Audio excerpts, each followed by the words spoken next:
अगर आप क्रिश्चियन हैं, संपूर्ण छुटकारा चाहते हैं, तो ये बात मेरी ध्यान से सुनना, कान में, स्पिरिट में आज सुन के नहीं, इसको गाड़ के लेके जाना। अगर आपकी रात आपके काबू में नहीं है, आप कभी संपूर्ण छुटकारा नहीं हासिल कर सकते। आप जितने मर्जी बड़े बिशप के, अपोस्टल के, पास्टर के बेटे क्यों नहीं हैं, आप जितने मर्जी बड़े दान देने वाले क्यों नहीं हैं, अगर आपकी रात आपने काबू में नहीं की, आप छुटकारा नहीं पा सकते। आम लोगों के लिए रात सोने के लिए है। रात हो गई, सो जाओ। मेरे और आपके लिए रात खुदा से मिलने के लिए है। वो क्या कहता है, वो क्या चाहता है, वो क्या कहना चाहता है। रात को डर लगता है लोगों को, लगता है कि नहीं लगता? आपको मालूम बाइबल क्या कहती है? बाइबल कहती है यहोवा घोर अंधकार में रहता है। जिनको अंधेरे से डर लगता है, शैतान उनको डराता है कि मैं यहां पे हूं, लेकिन घोर अंधकार में शैतान नहीं, क्रिश्चियन लोगों के लिए परमेश्वर खड़ा है। जब रात होती है लोगों को डर लगता है क्योंकि शैतान उन्हें डराता है। क्रिश्चियन लोग नहीं डरते, क्यों? उसी रात को परमेश्वर दर्शन के द्वारा, सपने के द्वारा आपसे बात करके आपको छुड़ाने की कोशिश करता है और करता है। अब मेरी बात समझना ध्यान से। दूसरे लोगों के लिए रात सोने का टाइम है। एक क्रिश्चियन के लिए रात कम्युनिकेशन करने का, दर्शन देखने का, ड्रीम देखने का, खुदा से कांटेक्ट करने का, सुपरनेचुरल जहां नेचुरल से मिले, आसमानी ईश्वरीय ताकत जब आपकी ताकत से मिले, ये वो टाइम है। इसलिए मैंने क्या कहा, अगर आपकी रात आपके काबू में नहीं है तो मैं बिना देखे, आपकी केस को बिना सुने, मैं आपको बता सकता हूं कि आपकी लाइफ में अभी संपूर्ण छुटकारा नहीं है। इसलिए रात को आप ब्लू फिल्में देखते हैं, रात को मोबाइल आपको खतरनाक तरीके से छेड़ता है, रात को आपको हर तरह के काम याद आते हैं, रात को जब नींद नहीं आनी चाहिए जिस टाइम आपको, तब भी आती। लेकिन अगर आप टीवी देखने जाएं फिर नींद नहीं आती, लेकिन अगर आप बाइबल पढ़ने लगे आपको नींद आने लगती है। आप मोबाइल पे चले जाए 2 घंटे आप देखते रहते हैं किसने क्या कमेंट किया, लेकिन अगर आप वही 2 घंटे में प्रेयर करने लग जाएं आपको नींद आने लगती है। आपको मालूम होना चाहिए कि शैतान कहीं ना कहीं आपके छुटकारे को रोकने की कोशिश कर रहे हैं। रात, उत्पत्ति 26-24 फिर से पढ़ो। उसी दिन यहोवा ने इसहाक को रात में, बोलो कहां पर? वो रात में उसके दर्शन में आया, रात को उसके सपने में आया।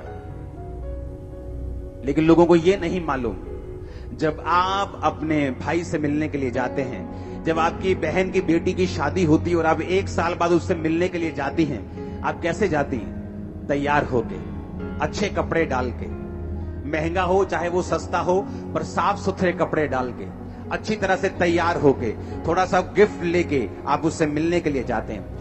और क्रिश्चियन लोगों को मालूम है कि इस रात को ही परमेश्वर मुझे दर्शन देता है, पर वो तैयारी नहीं करते रात को परमेश्वर से मिलने की, वो तैयारी नहीं करते रात को परमेश्वर उन्हें टच कर सके, वो उस तैयारी के साथ नहीं सोते।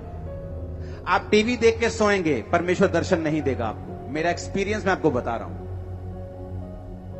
आप टीवी से कट होके रात को टीवी देखना सोने से पहले छोड़ दीजिए, मोबाइल देखना छोड़ दीजिए, फालतू की चीजें छोड़ दीजिए, जस्ट प्रेयर कर कीजिए और सो जाइए। देखिए क्या होता है आपकी लाइफ।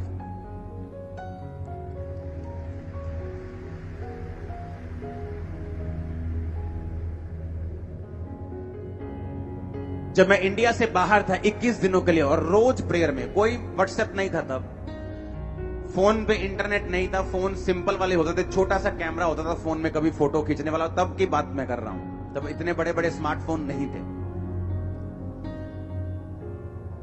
और ना ही लोगों को मालूम होता कि स्मार्टफोन क्या, बस फोन होते थे अच्छे नोकिया के कैमरे वाले। उस टाइम में जब मैं प्रार्थना करता था, और टीवी चैनल भी कौन सा था? क्रिश्चियन मेरे रूम में। जस्ट प्रेयर देखना टीवी तो Christian channel, just prayer TV देखा फिर क्रिश्चियन चैनल।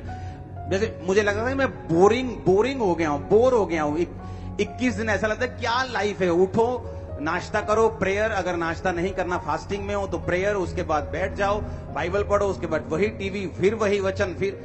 लेकिन आप इमेजिन करना, मुझे ऐसा हो गया था कि जब मैं सोता था और उठता था, मुझे ये नहीं मालूम होता कि दोपहर है कि रात है, क्योंकि वो सारा शेड्यूल ही मेरा ऐसा हो गया था कि मालूम नहीं कि कब दिन है कब रात है। रूम खिड़की खोलो तो मालूम होता है बाहर रोशनी है तो दिन है।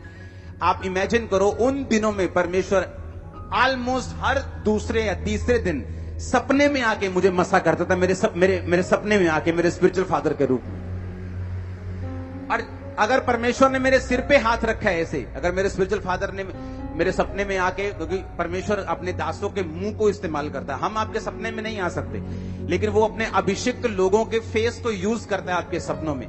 तो वो आके ऐसे मेरे सिर पे हाथ रखते थे, और जब मैं उठता था मुझे ऐसा लगता नहीं था, ऐसा पता था कि मेरा सिर ऐसे, जैसे किसी ने फिजिकली मेरे सिर पे हाथ रखा हो, और मुझे सामर्थ्य महसूस होती थी। और जब उन 21 दिनों के बाद जब मैं इंडिया वापस आया, आप उस क्रूसेड को अगर देखेंगे अभी भी रोंगटे खड़े हो जाएंगे आपके देखकर। अगर मेरी तैयारी नहीं है तो मेरा रिजल्ट भी वैसा नहीं है। आपका एनिमी अपनी लाइफ को सरेंडर कर रहा है, आपका एनिमी सब कुछ छोड़ छाड़ के आपको दबाने के लिए आ गया। और आप अगर टीवी देखेंगे, अगर आप रात को सोएंगे, अगर आप ऐसा कुछ नहीं करेंगे, तो मत सोचो आप क्रिश्चियन है तो आप अपने आप जीत जाएंगे या आपको अपने आप छुटकारा मिल जाएगा। इसलिए मैंने कहा कल हम फास्टिंग प्रेयर करेंगे 40 डेज की। अब रोज चर्च में 40 दिन प्रार्थना होगी 9 से 5। आप फास्टिंग में आएंगे, प्रेयर करेंगे 5 बजे लंगर के साथ, आप अपनी फास्टिंग को खोलेंगे। हम प्रेयर करेंगे पंजाब के लिए, हम प्रेयर करेंगे जीतने के लिए। वैरी और दुश्मन आपके पांव के नीचे होगा, मैं आपको बता रहा हूं। लेकिन एक बात याद रखना, क्योंकि आप यहोवा को मानते हैं और जीसस को मानते हैं, इसका मतलब ये नहीं आप हर टाइम जीतेंगे। जब तक आप उस विक्ट्री के लिए, जब तक आप उस छुटकारे के लिए, जब तक आप उस जीत के लिए अपना प्रयत्न नहीं देंगे, अलर्ट नहीं होंगे, आप समर्पित नहीं होंगे, तब तक वो छुटकारा आपकी लाइफ में एंटर नहीं करता। अगर आपकी नाइट लाइफ आपके काबू में नहीं है, मेरा परिवार जानता है रात को मैं कहां होता हूं, मैं अपने प्रेयर रूम में जाता ही जाता हूं। अपनी प्रेयर करके मुझे वापस आना है, वो नाइट 11 बजे हो, वो 12 हो, वो 1 हो, वो 2 हो, लेकिन उस नाइट में मुझे प्रेयर करनी है। ये मेरी शुरू से आदत रही, जब से मैं मसीह में आया हूं। मुझे आज 18 साल हो गए, बैप्टिज्म डे है मेरा आज, 18 साल हो गए मुझे बैप्टिज्म लिए। तो मुझे मालूम है कि मुझे नाइट प्रेयर में जाना है। ये मेरी लाइफ का हिस्सा बन चुका है, ये मेरी लाइफ का एक अटूट हिस्सा बन चुका है। मैं एफर्टलेस हूं इस चीज में कि मुझे नाइट प्रेयर करनी है। मैं एफर्टलेस हूं कि मुझे मॉर्निंग अपनी पर्सनल प्रेयर करनी है। पर्सनल प्रेयर के पहले कोई काम मुझे पसंद नहीं। आप जितना मर्जी इंपॉर्टेंट इशू लेके आओ मेरे पास, लेकिन जब तक मैंने अपनी पर्सनल प्रेयर कंप्लीट नहीं की, ना तो मैं लोगों से मिलना चाहता हूं, ना मैं अपनी फैमिली से बात करके खुश हूं। मुझे पहले अपनी पर्सनल प्रेयर करनी है, उसके बाद मैं आऊंगा और बाकी सारे काम करूंगा। ये मेरी लाइफ है। मुझे मालूम है कि परमेश्वर ने मुझे छुटकारा दिया है, कैसे दिया है ये भी मुझे पता है, अब कैसे वो बना रहेगा ये भी मुझे पता है, और छुटकारा जो मुझे चाहिए मुझे कैसे मिलेगा ये भी मुझे पता है। और यीशु मसीह के नाम में आज से आपकी लाइफ प्रेयरफुल, आज से आपकी लाइफ समर्पित, आज से आपकी लाइफ पापों से रहित। आमीन। चाहे तो ये फायर आपकी बॉडीज में, हड्डियों में, ब्लड में जाए। Hallelujah, hallelujah. कई लोगों को आज छुटकारे की जरूरत नहीं होती, उन्हें लगता है कि मेरी बॉडी भी ठीक है, मेरा परिवार भी ठीक है। लेकिन अगर आपको बाइबल कहती है अगर तू स्थिर है, अगर तू खड़ा है, तो चौकस रहना कहीं तू गिर ना जाए, क्योंकि आगे शैतान भला नहीं है। वो अच्छे लोगों पे अटैक करना चाहता है, वो आपकी सेहत पे, आपके फाइनेंस पे अटैक करना चाहता है। अगर कोई खड़ा है आराम से बोलता है, मुझे लगता है कि मुझे इन चीजों की जरूरत नहीं, मुझे नाइट में सब कुछ ठीक है मेरा। अगर आपका सब कुछ ठीक है तो शैतान ये चाहता है कि फ्यूचर में वो ठीक ना रहे। लोग अपनी स्टोरी सुनाते हैं, मैं बड़ा अच्छा था, मेरा फाइनेंस बड़ा अच्छा था, लेकिन ये फलानी चीज हो गई, उसके बाद मैं डाउन हो गया। लोग बोलते थे कोविड के टाइम जब लॉकडाउन लगा, अब देखते हैं चर्चेस कैसे चलते हैं, अब देखते हैं जब लोग नहीं आते, हम देखते हैं कौन खड़ा रहता है। हमने लाइफ में इतनी चैरिटी नहीं की जितनी कोविड के टाइम में चैरिटी की। लाइफ में कभी रोज लाखों रुपए का सामान आता था, रोज, एवरी डे। क्योंकि हमारा छुटकारा फाइनेंस पे निर्भर नहीं करता, देश की इकोनॉमी पे निर्भर नहीं करता। हमारा छुटकारा निर्भर करता है कि हम परमेश्वर के वचन को किस रीति से जानते हैं। आमीन। बाइबल कहती पौलुस और सिलास को पकड़ के ले गए, कहते यीशु मसीह का प्रचार करते हैं ये लोग, पकड़ लो इनको, ये हीलिंग का पाखंड करते हैं, इन्हें पकड़ लो। बाइबल कहती उन्हें पकड़ लिया। बाइबल कहती आधी रात में, आधी रात, मिडनाइट का मतलब 12 बजे, 11-12 बजे पौलुस और सिलास उठे और जोर जोर से वर्शिप करने लगे, और उनके पांव जो थे वो लकड़ी में कील के साथ ठोके हुए थे, और वो वर्शिप कर रहे थे, और कैदी देख रहे थे और सुन रहे थे। कैदी सोच रहे थे शायद इनको मार ज्यादा पड़ गई है, थोड़े मेंटल असर हो गया इन पे, थोड़ा अटैक हो गया ना दिमाग पे, तो शायद थोड़ा घबरा गए ये लोग।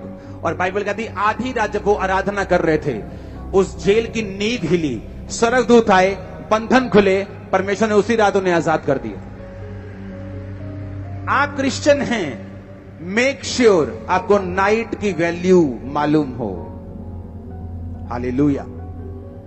मेक श्योर मैंने कहा आपकी नाइट की वैल्यू मालूम हो। आमीन। क्योंकि दूसरे लोगों के लिए नाइट का मतलब है मस्ती, नाइट का मतलब है सोना, नाइट का मतलब है अपने शरीर को आराम देना, लेकिन हमारे लिए वो मकसद अलग है। नाइट का मतलब है खुदा के साथ कम्युनिकेट करना, उसके साथ बात करना, उसके दर्शनों को लेना, उसकी आवाज को सुनना, स्ट्रेटेजी को लेना जो परमेश्वर ने आपके लिए रखी हुई है, और उसकी बरकत को लेना। कब सुलेमान ने बुद्धि पाई बताओ मेरे को? हाँ, रात को, असली रात को के सपने में, सपने में उसने कुर्बानियां चढ़ाई इतनी कि परमेश्वर खुश हो गया। परमेश्वर रात को आए, बोले सुलेमान क्या चाहिए? सपने में बात कर रहा है परमेश्वर से। सपने में आदमी बात कैसे कर सकता है? मेरे को ये बात बताओ। परमेश्वर अगर सपने में आके आपसे पूछे तो आप बात कैसे कर सकते हैं? अगर आप सोने से पहले तैयारी करें तो आप सपने में बात कर सकते हैं, लेकिन सोने से पहले तो लड़कियां याद करके तुम सोते हो कि किसको टक्कर मारी आज, किसको नहीं मारी, किसको देखा है, किसको नहीं देखा, किसके साथ चैटिंग की है, किसके साथ रह गई है, किसने आंख में टक्का किया, किसने नहीं किया। तो सपने में परमेश्वर बात क्या करेगा तुमसे? सपने में परमेश्वर बात करेगा अगर तुम रेडी हो। सुलेमान रेडी होकर सोया कि मैं इतनी बड़ी प्रजा का न्याय कैसे करूंगा? लाखों लोग हैं मेरे सामने, मुझसे उम्र में ज्यादा हैं, मैं इन लोगों के साथ बात कैसे करूंगा? हे परमेश्वर दया कर, दया कर, दया कर, दया कर, दया कर कर कर, कर सो गया। आप प्रेयर में सोएंगे, आप फास्टिंग में सोएंगे, आप मेडिटेशन में सोएंगे, आप यीशु मसीह के लहू को याद करते करते सोएंगे, जिंदगियां बदल देगा वो आपके परिवारों में। लेकिन अगर हमारा सोना सही नहीं है, क्योंकि आपके शरीर को रेस्ट की जरूरत है, लेकिन आज जो विषय में आपसे बात कर रहा हूं, मैं कह रहा हूं क्या आप तैयार हैं? रात को सुनो मेरी बात, दानियल 2 उसकी 19 आए, वे भेद दानियल को रात के समय, फिर से बोलो रात के समय। भजन संहिता 17 उसकी 3 आयत, Thou hast proved my heart, तूने मेरे हृदय को जांचा है, Thou hast visited me, तूने रात को मुझे कहा क्या किया है? विजिट किया है। कब किया है? रात को। हिंदी में लिखा तूने मुझे देखा है, हम इंग्लिश बोलते हिंदी दोनों छोड़ दो, इब्रानी भाषा में लिखा तूने रात को मुझे पकड़ यानी देखा है, विजिट किया है। इब्रानी भाषा में लिखा तूने रात को मुझे विजिट किया है। प्रेरितों के काम 18-19, परमेश्वर ने एक रात दर्शन में, एक रात, पौलुस से भी परमेश्वर रात को बात कर रहा है। लूका 6:12 यीशु मसीह बाइबल कहते हैं कि प्रार्थना करने के लिए पहाड़ पर गए और सारी रात प्रार्थना की। मत्ती 32 उसकी 24 आयत, याकूब अकेला रह गया और सारी रात प्रार्थना की और मल्ल युद्ध किया यानी प्रार्थना की। अब मुझे ये बात समझनी है कि नाइट नॉन क्रिश्चियंस के लिए अलग हो सकती है, पर फॉर क्रिश्चियन नाइट का मतलब है एक ऐसा टाइम जब आप अपने कर्ता से, आप अपने बनाने वाले से, आप अपने प्रेम करने वाले से, आपके लिए जिसने कुर्बानी दी, जो आपका परमेश्वर है, आप उससे बात कर सकते हैं उस रात को।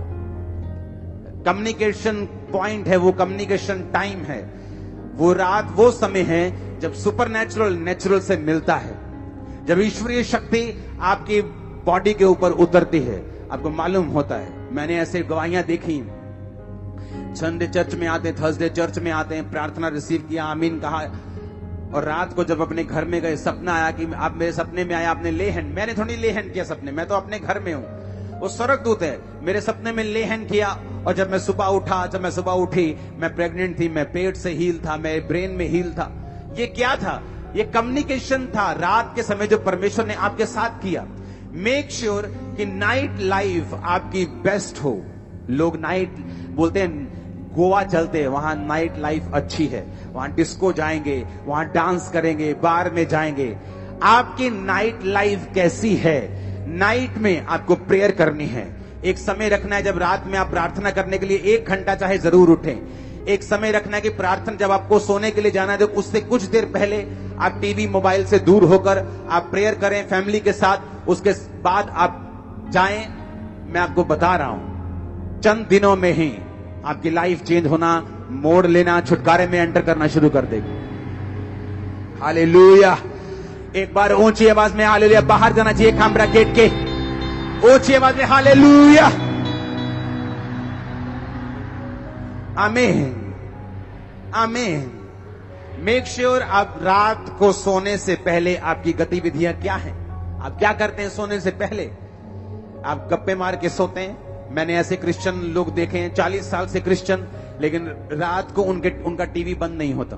6 घंटे 5 घंटे लगातार वो टीवी देखते हैं। ऐसा नहीं कि 1 2 3 4 साल में कुछ हो जाएगा, लेकिन जब एक टाइम आता जब आपकी बॉडी इतनी कमजोर होती, कई बार लोग क्या करते हैं, खाना अच्छा नहीं खाते, डाइट अच्छी नहीं लेते, बोलते नहीं सब ठीक है, मैं कौन सा बीमार हूं। धीरे धीरे बॉडी जब कमजोर होती, जस्ट कोविड आया चढ़ गए, जस्ट मलेरिया आया ओ एकदम से फलाने चीज डाउन हो गई, जस्ट कुछ अटैक हुआ खत्म, क्योंकि बॉडी की इम्यूनिटी आपने लो करके रखी है, आपने ध्यान नहीं दिया। आप बोलते हो मैं ठीक हूं, वो ठीक है कोई बात नहीं, लेकिन जब अटैक होता है तब मालूम होता है आपकी बॉडी में कितनी इम्यूनिटी है। उसी तरह से स्पिरिचुअल लाइफ है। आपकी लाइफ में कोई फर्क नहीं पड़ता, आप चलते जाते, लेकिन जब डेविल अटैक करता है, पता वो बंदा किथे गया, पता नहीं किथे चला गया, चढ़ गया जी, होता उड़ गया जी, होते वो तो दारू पींदा जी, हूं तो वो नशे करता है, क्योंकि इम्यूनिटी को बना के नहीं रखा आपने, सिस्टम बना के नहीं रखा आपने। स्पिरिचुअल इम्यूनिटी इतनी लो कर ली कि जब शैतान ने अटैक किया आप उसको सर्वाइव नहीं कर सके। बाइबल कहती धर्मी पर भी मुसीबत आएगी और पापी पर भी मुसीबत आएगी। ना तो धर्मी मुसीबत आने से रोक सकता है, ना पापी मुसीबत आने से रोक सकता है। पर बाइबल कहती धर्मी 7 बार भी मुसीबत में पड़ेगा तो भी उठ खड़ा होगा, और पापी का क्या ठिकाना। आप फिर से खड़े हो जाएंगे, फिर से स्ट्रांग हो जाएंगे, फिर से गवाही देने योग्य हो जाएंगे, लेकिन पापी उन दिनों में आपको मिलेगा नहीं। ये आपने डिसाइड करना है। ਇਹ मेरा फैसला सी मैं अपने जीवन ਦੇ ਵਿੱਚ ਕੀ ਕਰਨਾ, ਇਹ ਤੁਹਾਡਾ फैसला ਤੁਸੀਂ ਕੀ करना। प्रेयर करनी है रात ਨੂੰ कि नहीं करनी, सोने तो पहला की करना है कि नहीं करना, ये ਤੁਹਾਡਾ फैसला है, ये आपका फैसला, मेरा फैसला नहीं। मैंने अपनी लाइफ का फैसला करना है, आपने अपनी लाइफ का फैसला करना है। आमीन। इसलिए मैंने कहा छुटकारा मांगते सब हैं, पाते कम हैं। दौड़ते सब हैं, लेकिन गोल्ड मेडल वही लेके जाता है जिसने दिन रात एक किया हो, जिसने अपनी जीभ को काबू में रखा हो, जिसने सेक्रीफाइस किए हो। आज वो डॉक्टर्स जिनके पास आप जाते हैं और हजार रुपए 1-1 2-2 मिनट मिलने की आप फीस देते हैं, जब उनकी बुआ की शादियां होती तो वो ट्यूशन पढ़ने गए होते हैं, आंखों में मोटे मोटे चश्मे लग जाते हैं पढ़ पढ़ के, सुबह ट्यूशन शाम को ट्यूशन। लेकिन जब वो अपनी लाइफ में कहीं पहुंचते हैं, वो उनको सारा कुछ बैक आता है जो उन्होंने सैक्रिफाइस किया था। ऐसी ही क्रिश्चियन लाइफ है, मसीही लाइफ है। आप अपनी लाइफ में आपने स्पिरिचुअल कुर्बानियां दी हैं, आपने बोया है, आपने प्रेयर्स की हैं, आपने फास्टिंग की है, आपने अपनी नाइट लाइफ को काबू में किया है। आपकी लाइफ में रिजल्ट आएगा, मेडल आएगा, 100% आएगा, कोई रोक नहीं सकता इस। आमीन। परमेश्वर ने देखो, बाइबल कहती मूसा जब अपने हाथों को उठा के रखता था तो उसके लोग जीतते थे। जब मूसा के हाथ नीचे, मूसा जब थक जाता था, उसके हाथ नीचे थक गया, हाथ नीचे आते थे तो उसके लोग हारने लगते थे। वही परमेश्वर के लोग वही तलवारें, सारा कुछ वही। जब मूसा के हाथ ऊपर थे तो इजरायली लोग जीतते थे, जब मूसा अपने हाथ नीचे करता था इजरायली लोग हारते थे। ऐसा नहीं कि वो यहोवा को मानते थे तो चाहे सारी रात सो जाएंगे, जो मर्जी करेंगे, और सुबह जाएंगे, उठेंगे, लड़ेंगे और जीत जाएंगे। परमेश्वर हमें ऐसा नहीं बनाना चाहता। वो हमें आलसी नहीं रखना चाहता, वो हमें इग्नोरेंट नहीं बनाना चाहता।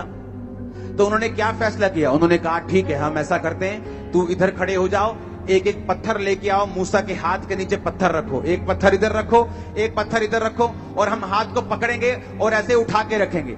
बाइबल कहती मूसा के हाथ उन्होंने उठा के रखे और इजरायली कौम जीत के वापिस आई। इसका मतलब क्या? इसका मतलब यह है कि मुझे मालूम है जीतना कैसे है।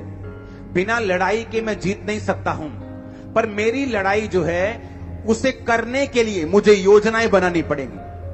दिक्कतें आएंगी, बाजू थक गई, शरीर थक गया, उसका हल करना पड़ेगा। मेरे पास रूम नहीं है प्रेयर करने के लिए, मुझे हल करना पड़ेगा। टीवी, एक ही रूम में टीवी ऑन रहता है, मुझे इसका हल सोचना पड़ेगा। मुझे वो सारे हल सोचने पड़ेंगे और फिर मुझे वो लड़ना पड़ेगा, अगर मुझे जीत अपनी लाइफ में देखनी है तो। आमीन।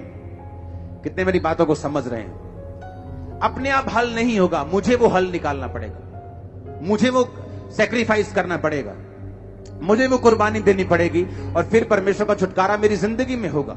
हमारी नाइट लाइफ जब तक हमारे काबू में नहीं आएगी, हम इसको पकड़ नहीं लेंगे और बिब्लिकल तरीके से अगर नहीं बिताएंगे, मैं आपको बता रहा हूं, आप बड़े से बड़ी पदवी पे क्यों ना हो, छुटकारा आपके परिवार में कभी नहीं आ सकता। आप क्रिश्चियन हो सकते हैं, स्वर्ग भी जा सकते हैं, ये नहीं कि स्वर्ग मिस हो जाएगा आपसे, लेकिन जिस छुटकारे की मैं बात कर रहा हूं, वो छुटकारा जो आपके परिवार को, आपको मालूम है, चाहिए, आपके शरीर को चाहिए, आपकी बॉडी को चाहिए, आपके फाइनेंस को चाहिए, आपके परिवार को चाहिए, वो आपकी लाइफ में एंटर नहीं कर सकता। अपने पड़ोसी को बोलो, आज से रात को बिताना है परमेश्वर की आग के मुताबिक। आमीन। आमीन। जा बरकत तुम्हारी है चर्च। Hallelujah, hallelujah. अपने पड़ोसी को बोलो, तेरी रात की जिंदगी तेरे काबू में होनी चाहिए। तेरी रात अगर तेरे काबू में है, तेरी पूरी जिंदगी काबू में है। आमीन, आमीन। और ये बात देखो, जिस जिसको ये बात मालूम है, यीशु मसीह को मालूम थी, उन्हें मालूम था कि मुझे 12 चेले चुनने हैं। इस जगत का परमेश्वर होके, इस जगत को बनाने के बाद, बाइबल कहती जब वो इंसानी रूप में बिना बाप की, यानी शारीरिक बाप की कंट्रीब्यूशन से एक कुंवारी के द्वारा आया, बाइबल कहती है वो पवित्र परमेश्वर जिसके जैसा दुनिया में ना कोई था, ना है और ना कोई होगा, वो पवित्र परमेश्वर जब इस दुनिया में था, चेलों को चुनने से पहले, इमेजिन करो, वो पवित्र परमेश्वर जो बाप से नहीं सिर्फ औरत से आया, वो पवित्र परमेश्वर जिसने आपको और मुझको बनाया, वो पवित्र परमेश्वर जब बपतिस्मा लेके, पवित्र आत्मा पाके, लंगड़ों को चंगा करने की शक्ति लेके भी जब उसने 12 चेले चुनने थे, तो क्या लिखा है बाइबल में? लूका 6 उसकी 12 में, वो पहाड़ पर प्रार्थना करने गया और प्रार्थना करने में सारी रात बिताई। यीशु मसीह रोज रात को प्रार्थना नहीं करते थे, मतलब फुल नाइट प्रेयर। यीशु मसीह हर फुल नाइट प्रेयर नहीं करते थे, रोज रात को, रोज फुल नाइट वो प्रेयर नहीं करते थे। कोई कोई रात ऐसी होती थी जब परमेश्वर रात को बैठते और सुबह उठते थे। यीशु मसीह ने ऐसा एक भी एग्जाम्पल सेट नहीं किया जिसको मैं और आप फॉलो ना कर सके। किसी किसी टाइम बाइबल कहती है वो भोर के समय बहुत दिन रहते उठा, यानी वो सोया हुआ था, कब से? 9 बजे से, 8 बजे से हो सकता है, वो 2 बजे उठा और बाइबल कहती है वो प्रार्थना करने के लिए गया, फिर 6-7 बजे तक प्रार्थना की। ऐसा भी बाइबल में बहुत बार लिखा हुआ। कई बार परमेश्वर ने लिखा कि उसने सारी रात प्रार्थना करने में बिताई। मैं कह रहा हूं वो परमेश्वर जो पवित्र परमेश्वर, ऐसा कोई दुनिया में शख्स नहीं है, ऐसा एक भी एग्जाम्पल नहीं है जो सिर्फ मां के द्वारा आया हो। यीशु मसीह हैं सिर्फ, और ना ही कोई होगा ऐसा। अब मैं आपको बोल रहा हूं, ऐसा पवित्र परमेश्वर, ऐसा कामिल, ऐसा कंप्लीट परमेश्वर भी आपको यही कह रहा है कि अगर मुझे 12 चेले चुनने थे, मैं पवित्रताई में, मैं सामर्थ्य में, पवित्र आत्मा को पाया हुआ इस जगत का परमेश्वर होकर भी 12 चेले चुनने से पहले अगर मुझे सारी रात प्रार्थना करने की जरूरत पड़ी, तो तुम क्या हो? हालेलुया। आपकी लाइफ का इंपॉर्टेंट डिसीजन है। मैरिज एक इंपॉर्टेंट डिसीजन है। आप बिना प्रेयर के हो, आप फंस जाओगे। आपकी लाइफ का इंपॉर्टेंट डिसीजन है आपकी फाइनेंशियल लाइफ। आप 10वीं में हैं, 12वीं के बाद आपको एक कैरियर का डिसीजन लेना है, लेकिन अभी तो आप बॉयफ्रेंड के चक्कर में, गर्लफ्रेंड के चक्कर में फंस चुके हो। वो 2 साल तो प्रेयर करने गए, खुदा मेरी अगुवाई कर, परमेश्वर मुझे उसी कैरियर में लेके जा जो मेरे लिए बेस्ट है। हो सकता है कि एक कैरियर सब लोगों के लिए फायदेमंद हो, लेकिन तुम्हारे लिए वो फायदेमंद ना हो। और हो सकता है एक कैरियर ऐसा है जो 10 लोगों को रास नहीं आया, लेकिन परमेश्वर ने वो तुम्हारे लिए बनाया है, लेकिन तुम्हारे जीवन में वो घुसता नहीं है। क्यों? क्योंकि तुम पाप में और परमेश्वर से दूर हो। वो टाइम जब प्रेयर में जाने का था कि खुदा मुझसे बात कर, मेरी अगुवाई कर, चाहे वो तुम्हारे से वर्बली या मुंह से या कानों में बात ना करे, लेकिन वो तुम्हारे दिल में डाल देगा कि तुम्हें क्या करना है, और तुम वही करोगे जो यहोवा की ओर से ठहराया हुआ होगा तुम्हारी लाइफ में। आमीन। लेकिन जिस विषय में प्रार्थना नहीं की गई, जिस विषय में परमेश्वर की मर्जी को, परमेश्वर के फेस को खोजा नहीं गया, जिस विषय में परमेश्वर की मर्जी को जाना नहीं गया, प्रभु से बात नहीं की गई, उसके साथ रिलेशनशिप बिल्ड नहीं किया गया, तो वो गारंटी नहीं है कि वो आपको फायदेमंद होगा कि नुकसानदेह होगा। हालेलुया।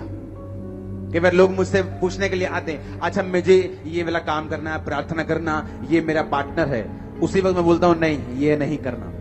आपको कैसे पता? मुझे पता है, मैं प्रार्थना में रहता हूं, मुझे पता है परमेश्वर की आवाज क्या है तेरे लिए। अच्छा मुझे ये काम करना है, ऐसा करूं, मैं करूं, हाँ अभी करना है, जल्दी कर, परमेश्वर तेरे साथ है। क्यों? मुझे मालूम है, जब आप परमेश्वर के साथ रहते हैं आपको मालूम होता है कि कौन सा डिसीजन सही है। टाइम लगता है इस चीज में, धीरे धीरे आपकी स्पिरिचुअल सेंसेस डेवलप होती हैं, धीरे धीरे धीरे धीरे आप उस चीज में आ जाते हैं। शायद आप पास्टर्स या एक हाई लेवल के जो स्पिरिचुअल जिनकी कॉलिंग है उस जैसा ना समझ सके, लेकिन आप अपनी जिंदगी के लिए समझ पाएंगे। कंप्लीट 100% परमेश्वर आपकी अगुवाई करेगा और पवित्र आत्मा आपको बचाएगा अगर आप उसकी आवाज सुनेंगे तो। आमीन। मैं कह रहा हूं लूका 6:12 कि वो परमेश्वर जो कामिल है, जो कंप्लीट है, जिसको लोगों को अपनी तरफ खींचने के लिए गर्म भाषण देने की जरूरत नहीं है, उसने सच्चाई प्रीच करके आज 400 करोड़ बंदे अपने पीछे लगाए हुए, खरबों को बचा भी लिया हुआ। हां, और कोई गर्म भाषण देने की जरूरत नहीं। वो परमेश्वर, वो क्रिश्चियनिटी आज जो दुनिया में राज करती है, बड़े बड़े देशों में है।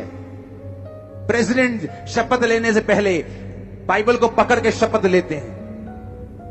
इवेंजलिस्ट को बुलाया जाता है, उस देश के पास्टर्स को बुलाया जाता है कि मुझे प्रेसिडेंट की शपथ लेनी है, मुझे आओ और मेरे लिए प्रार्थना करो। वो परमेश्वर जिसने देश बचा लिए, आज 400 करोड़ लोग उसे फॉलो करते हैं। जो इंटरनेट पे है, 31-32% इंटरनेट पे लिखा है। इंटरनेट का मतलब है अगर 800 करोड़ का आप 33% लगाओ तो 266 करोड़ हो गए। पता है उन 266 करोड़ों में अभी तक शायद मैं और आप भी नहीं होंगे, क्योंकि वो बोलते हैं अच्छा नाम अंकुर, अच्छा नरूला, नहीं ये क्रिश्चियन नहीं। सिर्फ 266 वो हैं जिनके नाम जॉन पीटर हैं, और करोड़ों लोग जो इंडिया में हैं, हमारे दूसरे देशों में हैं, पाकिस्तान में और बड़े देश हैं जहां करोड़ों लोग हैं क्रिश्चियन, उनका नाम अभी उस गिनती में नहीं। वो अगर करोगे 400 करोड़ से ज्यादा निकलेंगे, मैं आपको बता रहा हूं। मैं कह रहा हूं वो परमेश्वर जिसने आपको बनाया, जिसने ऐसा ग्रह ढूंढा है, ऐसा प्लेनेट ढूंढा है साइंटिस्ट ने जो पूरा हीरे का बना हुआ है, अगर उसको बेच दिया जाए तो $100 की इतनी ढेरियां लगेंगी कि वो चंद्रमा तक पहुंच जाएंगी। वो इतना बड़ा परमेश्वर चेले चुनने से पहले सारी रात प्रार्थना कर रहे हैं। और हमारे चेले सो रहे हैं परमेश्वर के। बोलते ना ना प्रभु ने आपे ही कर देना। वो खुद परमेश्वर होके बोल रहा है कि मैं प्रार्थना करूंगा और तुम बोल रहे हो कि उन्हें आपे कर देना।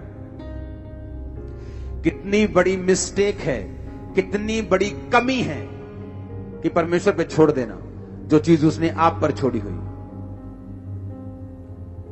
उत्पत्ति 32 उसकी 24 आयत। याकूब आप अकेला रह गया और कोई पुरुष आकर पौ फटने तक।